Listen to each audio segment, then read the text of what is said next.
اے لوگو جو ایمان لائے ہو، یہودیوں اور عیسائیوں کو اپنا رفیق نہ بناؤ، یہ آپس ہی میں ایک دوسرے کے رفیق ہیں، اور اگر تم میں سے کوئی ان کو اپنا رفیق بناتا ہے تو اس کا شمار بھی پھر انہی میں ہے۔ یقیناً اللہ ظالموں کو اپنی رہنمائی سے محروم کر دیتا ہے۔ تم دیکھتے ہو کہ جن کے دلوں میں نفاق کی بیماری ہے وہ انہی میں دوڑ دھوپ کرتے پھرتے ہیں، کہتے ہیں ہمیں ڈر لگتا ہے کہیں ہم کسی مصیبت کے چکر میں نہ پھنس جائیں، مگر بعید نہیں کہ اللہ جب تمہیں فیصلہ کن فتح بخشے گا یا اپنی طرف سے کوئی اور بات ظاہر کرے گا تو یہ لوگ اپنے اس نفاق پر جسے یہ دلوں میں چھپائے ہوئے ہیں نادم ہوں گے۔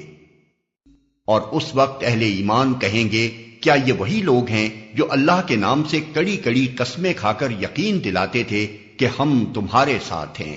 ان کے سب اعمال ضائع ہو گئے اور آخر کار یہ ناکام و نامراد